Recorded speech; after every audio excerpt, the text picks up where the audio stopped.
Hello, everybody. My name is V.O.T. I'm an organizer with the PSL, Party for Socialism and Liberation, and I'm also a healthcare worker.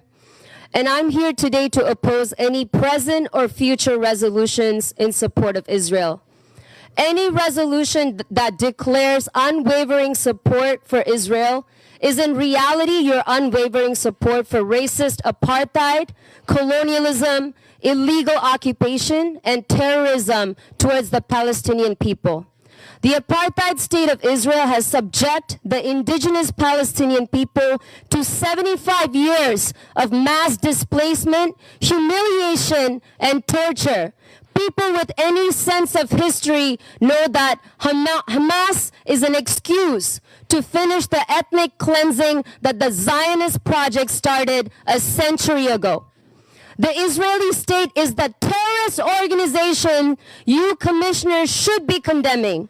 And I cannot fathom by what standard of morality one can talk about the right to self-defense of a colonial state that has committed acts of terror towards Palestinians for 75 years. The initial resolution shows how little you think of Palestinians because you make no mention of them at all in the despicable resolution that belongs in a trash can. And if you have any real humanity in you, you would stand with the thousands of people and children who are being bombed and killed by Israel right now. In their homes, hospitals, schools, mosques, churches, in Gaza and the West Bank with no end in sight. And instead, you choose to stand with the colonizers over the colonized, with the oppressors over the oppressed. But the world stands with Palestine.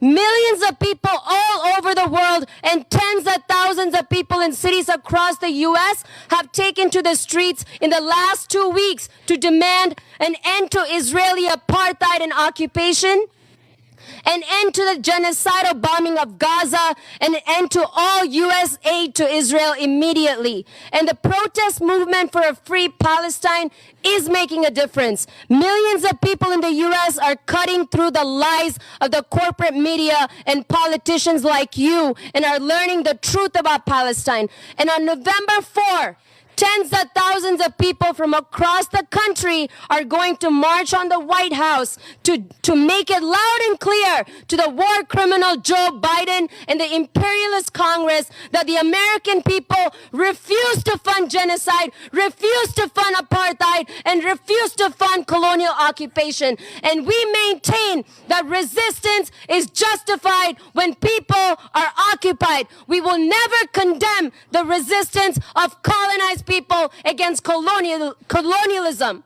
And there can be no peace without justice. So those who want peace and justice for all people in Palestine should demand an end to Israel's illegal colonial occupation. They must demand the fall of Israeli apartheid. Free, free Palestine. So much. I am very glad to be Harvard.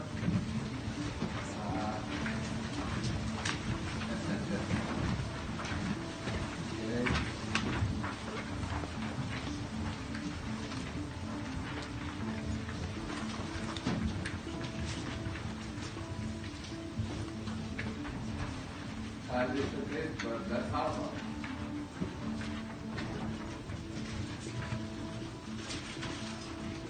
Not only for the diplomat in the United States, but more importantly for being a resident of Samaria and the former chairman of the Council of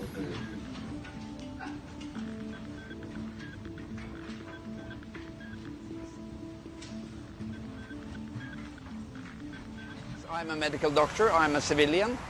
I have been all around in Shifa Hospital for 16 years. I've been walking freely everywhere. I've taken pictures and videos.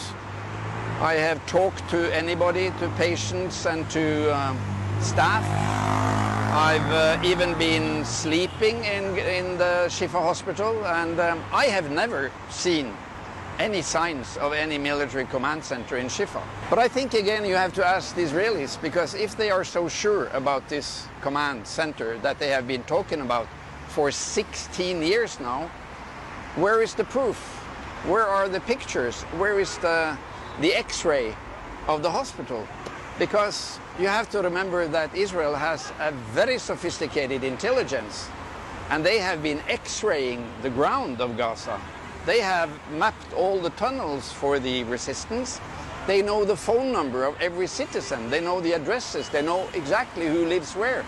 So why is it that this brilliant Israeli intelligence system has not been able to put forward any proof? These are all the lies of war. Israel is a chronic liar. Any normal human being with a heart would not attack hospitals. Israel has a long history of attacking hospitals, ambulances, health personnel, primary healthcare clinics, and they've done that since I first was in Gaza during bombing in 2006. So in this situation where any sensible person, general, prime minister with a heart would say, we will have ceasefire, we will take care of the wounded, we will re-establish the function of the hospitals. What is Israeli doing? They are increasing the bombing, increasing the number of wounded, increasing the siege of the hospitals and the strangulation of the people. So if you are not killed during the Israeli bombing, they want to starve you, to thirst you, to bleed you and scare you to death. So to me this is, you know, it's not only war crimes, this is crimes against humanity.